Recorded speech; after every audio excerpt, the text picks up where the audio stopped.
Do you remember your first sale, Jeremiah? Yeah, I convinced my mom to buy something.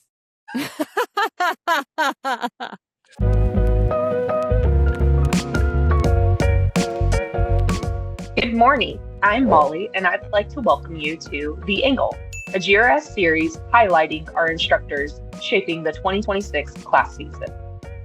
Let's go.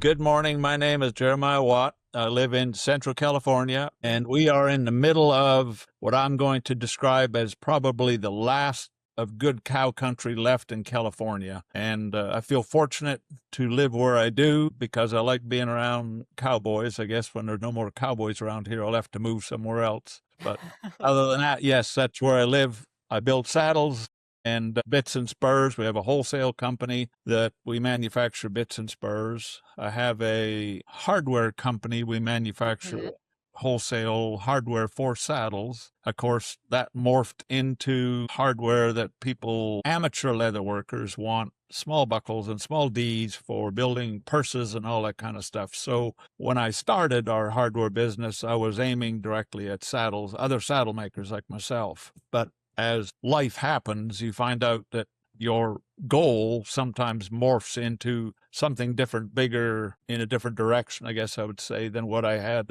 initially planned. But all is good. I'm happy with the direction everything is going. Yeah, we enjoy it here in the middle of California. What are you teaching this year at Glendo? Mostly the alphabet. No, I'm teaching. So I have 3 classes. We have a basic class, which is the invitation to build that confidence that then takes them on to another class in going in whatever direction they might want to go. And I say that with a little bit of care, and I tell everybody in my class it's a stepping stone in order to take you further on in the engraving arts. Nobody can start with just a basic class and usually can't carry on from there into a bona fide business. In other words, it is a stepping stone to get you to that. Would you say even more so for the Western market? Because you have, the actual fabrication of bits and spurs and then the leather work and. The people engraving watches, rings, guns, knives, 99% of them don't build the underlying product that they engrave. It is brought to them by a consumer, and they are asked to engrave whatever on whatever item it is, a watch, a ring, or whatever, etc. It is very different if you're going into the Western bright cut, because there literally is nowhere to buy the underlying product to engrave. So fabrication, either before you take a basic or after, is absolutely a must if you're going to carry on going forward, engraving anything other than more and more and more copper plates. And now that the cathedral in Paris is finished, they don't need copper for the roof anymore. So what are we going to do with copper pieces? Get out of here, Jeremiah. All right, so then you also have Beyond the Basics. Do you want to explain that a little bit? Because that's a new one this year. Yes, it is. So this would be a class to extend past what we do in a basic, open up the field into far more intriguing artwork, engraving, whatever you want to call it. And for a week, we will be cutting on more flowers, different flowers, depth, whether we are modeling or whatever we're going to do to create depth with our work. Start tangling up our scrolls, passing one scroll through another, scrolls through the flower center, all that kind of stuff. Things we don't have time to get to in our basic class, which is Get You Going. So, if they're going to sign up for Beyond Basics, you have to have had a basic Western class, and then I have a fab class for the people who have taken, I could see it on your lips, you're going to ask me about a fundamental fabrication class where we built 4 projects in 5 days. And it is covering all the basic fundamentals that you'll have to have when you go home to fabricate stuff that we would engrave as a Western bright cutter. Okay. So I have another one of those classes coming up. This is, I think, my 3rd one. And each time I've done it, I've changed what the projects are. So it's different each time, in other words. So if somebody has already taken a class, there might be some things that we cover in this one different than the one before, etc. And I do recommend anybody who has already got a the basic Western bright cut under their belt. And if you want to carry on bright cutting on non-precious or on precious metals, I should say, but not steel, then a fab class is a must. Somewhere in here you have to add that in order to begin to cutting on something other than the proverbial copper plates. Yeah. Yeah. Do you know, because it's later in the year, but do you know what your 4 projects are for this year? I am working on them diligently.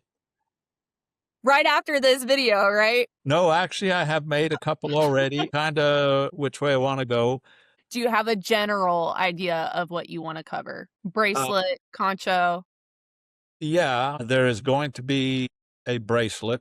There's going to be a ring with a cast element on it, a fabricated band, but a cast element of a different style, probably a sand cat this time. And I'll be demanding that GRS buys some very expensive equipment just for me for one time. And then we're going to fabricate a concho and put a different backing on it than something simple like a Chicago screw, a little more complex because more soldering time is something that everybody, need Mhm. practice at. With the concho, I'm going to be a tough guy and make them engrave in the dome as much as possible. And I tell people in my class, this is not a secret or something. If I can engrave it in the flat and do a simple solder job, that is the route I go.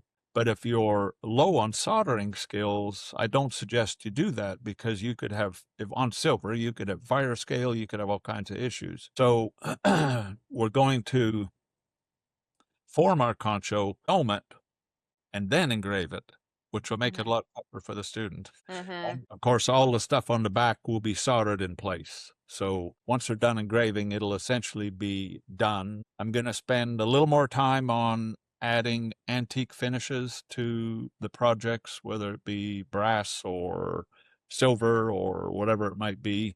If it's going to be silver, given that silver is what, $110 or whatever an ounce, it's going to have to be a pretty small project in silver. So Yeah. maybe if we build that ring, maybe the piece that we cast for the top of the ring, which would be pretty small, shouldn't cost GRS more than like $200,000 for a small piece, right? So Now, I don't mean to keep setting you aside and segregating the Western market here, that's but okay. I'm used to being picked on. for basic students and just general engraving, issues that they come in with is, depth control or sharpening your engravers properly. For Western students, with the addition of fabrication, what's something that you see them struggle with a lot starting off? When people sign up and take a basic Western, and sometimes they've already taken a basic metal engraving, I see those people have more trouble than just a brand new walk in off the street because they Yeah. already have a preconceived notion of tools and sharpening based on tiny little V-gravers. Diane has touched on this too.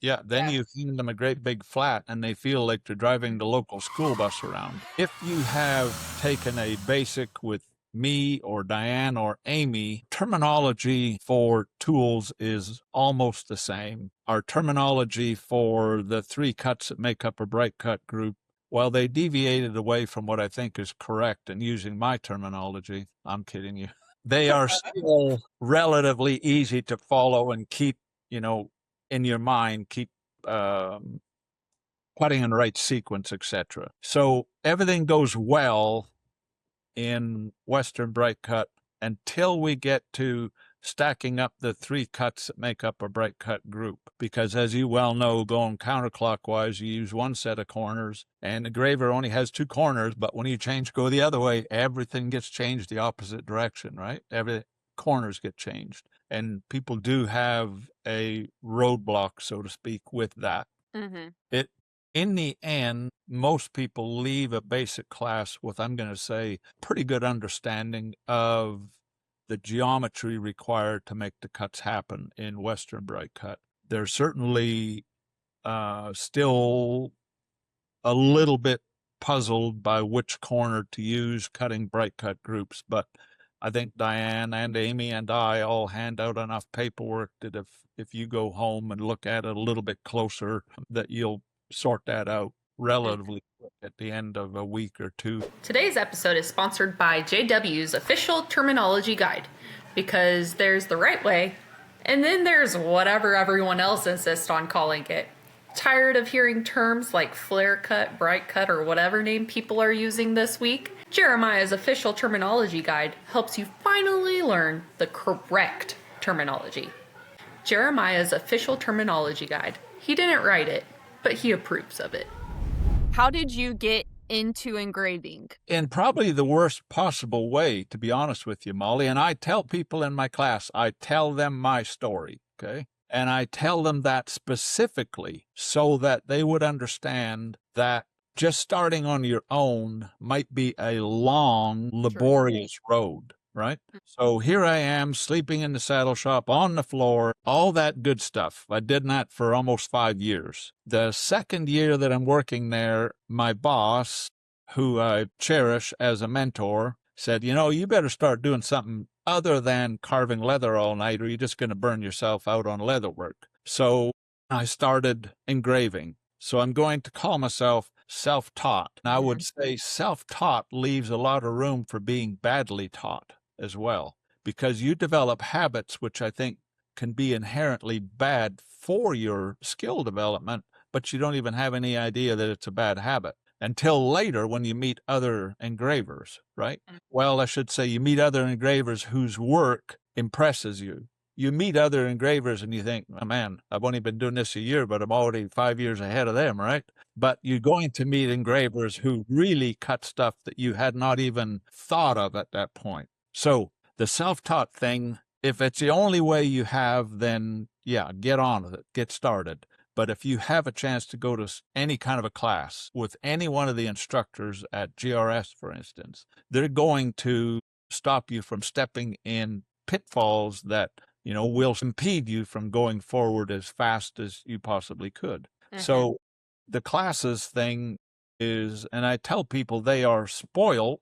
I mean this kindly. They are truly spoiled without even knowing it. So one of the things I tell people is, first of all, they can't believe how old I am. But secondly, they can't believe there was actually a time when there was no internet.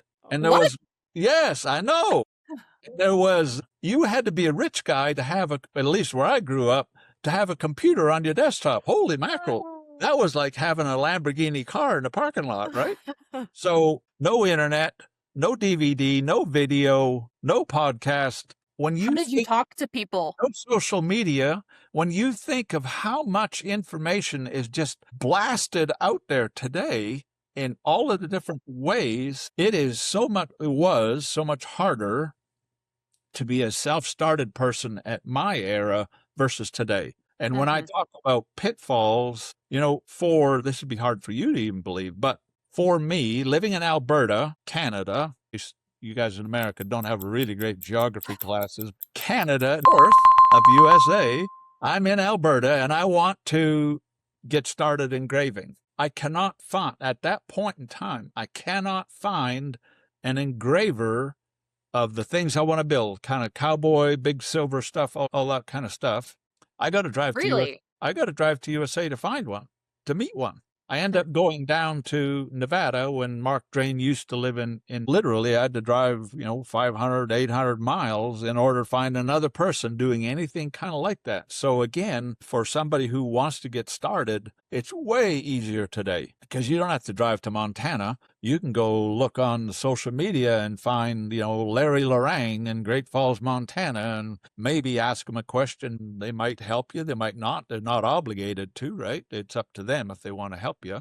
But the mere fact that you have contact with thousands of people via these different methods of talking to one another, that yes, you could conceivably could be at home basically self-taught and carry on from there. Probably the most important aspect of class that never gets mentioned, talked about, or appreciated is that, yep, we're there as instructors to help you get started and show you as many things as we can and try to point out the pitfalls. But you're there to build your first group of peers who are going to help you in the future. The contacts you make with other people interested in engraving are, to me, in the long run, almost more important than what the instructor is teaching you.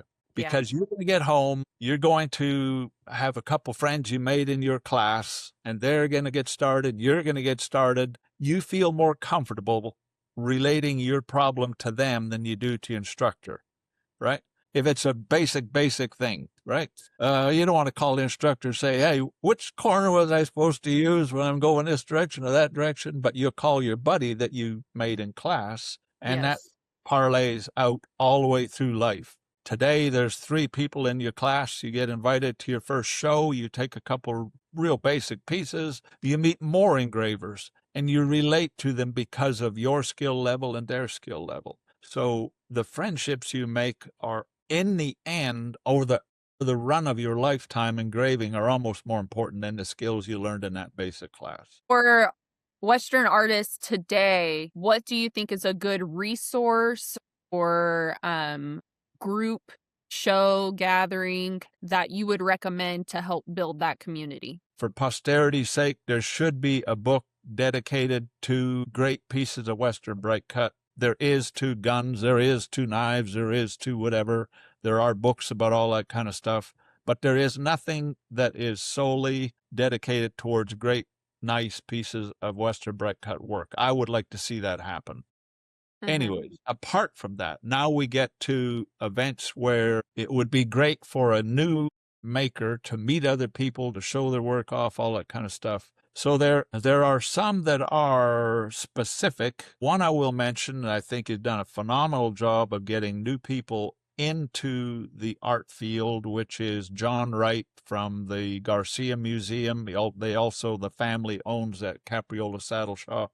John and Susan have done a phenomenal job of putting on an event. It's an auction, and they have a little gallery show as well. And if you're not building a bit or a pair of spur, if you want to build a buckle, a bracelet, that kind of thing, you can consider the gallery event. But they have very good attendance, and they have an excellent online auction. And for newcomers, especially bit and spur oriented, it's a really good event. Adam Schwam, another fellow who is an individual, owns a store in Texas called the Saddle House. I'm not going to say he's copying. I'm just going to say it's something very, very similar. A bit and spur contest, but they also have a little gallery display for smaller items. So those are 2 events where I know they have good sales, and you get to meet a lot of other makers.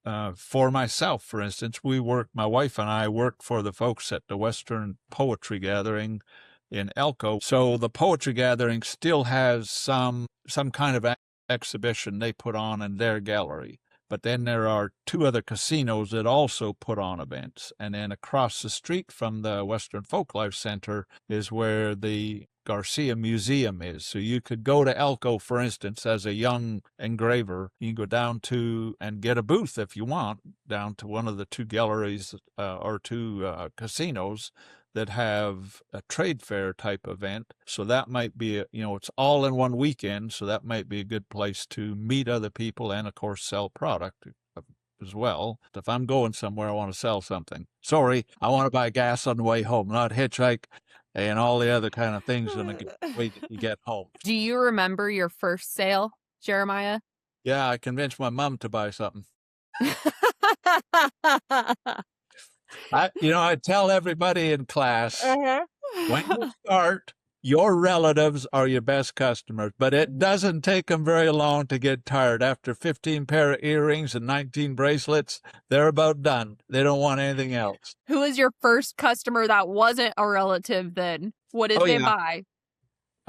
His name was Jerry Canawisher. He was an auctioneer up in Canada, and he bought what I'm going to call one of my first more buckaroo-style spurs. Instead of the typical rodeo-style, little short shank, tiny little rowel, this was a 2-inch shank and I think a 2.5-inch rowel. And they at the time, they were really intriguing. And Jerry Canawisher used to come into the saddle shop all the time, buying saddles off of Chuck. And then, Jeremiah's building some bits and spurs. Well, let's get a pair of spurs. So, yes, I remember it well. Yes. How did you get trapped into becoming a GRS instructor? How did I get trapped at what? Becoming a GRS instructor. Actually, I didn't get trapped. I trapped them, I think. Okay. So It happened when we were working for the folks at the Western Folklife Center. So we were at a meeting, myself, my wife, and the people at the time. They're not there now, but they were the organizers, okay? So they wanted to maybe offer some classes. I was already engraving and building stuff. That's how I ended up with the job there. And this was just a part-time. This is not full-time job, just a part-time. So I suggested to him, hey, we should try having an engraving class. Meg, the lady that I most often worked with, said, okay, you tell me if you can get it put together and we'll go on from there. So I called DJ at GRS. I had never spoke to him before. And I told him, hey, I think you guys are missing the boat here. There are people out here who want to have classes, and I don't see any of those classes being offered. Well, we have, I think at the time they had classes back in that building down the street from where you are now. And I'm not even sure if Sam was teaching there yet, because this is 1998. Mm-hmm. So I told DJ, look, if you send me the equipment, we'll put the class on and promote your equipment, and we'll teach the class, and away we go. GRS built boxes with metal corners and all that kind of stuff, and they shipped me for 12 students. So for the next 4 years, I taught 4 classes a year, and we would ship those containers with the ball. We had a Graver Max, and then I would rent a compressor wherever we were going, and we'd run a manifold down the middle of the class and feed everybody air off of that. So for the next 4 years, I taught basically 4, sometimes 5 classes a year remotely away from GRS, and that worked. It worked good, but it's nowhere near as good as going back to the class in GRS. Because you think about it, you get a folding chair that's never the right height for everybody. You get a folding table that should have been replaced by the hotel 9 years ago, and everything wobbles and moves. All of that stuff really plays into how well the student actually learns from all the same information within a class. And then the room you rented is just a little too small, and it gets hotter than blazes in there with everybody in there. I'm not saying it was perfect. We did have a lot of fun. We had classes in barns. We had classes in the bottom of a cotton gin. We had classes mostly in hotel rooms. All of that at the end of 4 years, all jokes aside, tells you probably this is better off in a hard and fast classroom. And I tell people today that, come to one of my classes. If you have a chance, don't buy any tools ahead of time. Everybody has a budget, big, some are small, but you'll make a far smarter purchase after 5 days of engraving instruction than just buying ahead of time, trying to be ready for the engraving class. So if I have a chance, I do try to tell people beforehand, don't buy anything. Just wait, see if you think you want to be an engraver, but the end of 5 days will kind of tell the story. You might find out that this is not for me. You're not out a lot of money to be at a class for 5 days, but you saved yourself from making purchases which kind of obligate you to moving forward with the art form, right? Yeah. Or justifying why did you spend that money when you don't plan on doing it. So wait, take the class, see if it's for you, and then you can purchase things you can afford that you think you're going to put to work and add to it as you develop your skills. Educated purchase. Yeah. Besides location, how has the way that you teach morphed over the years? Have you changed anything? I iron my shirts now. I didn't used to. Jeremiah.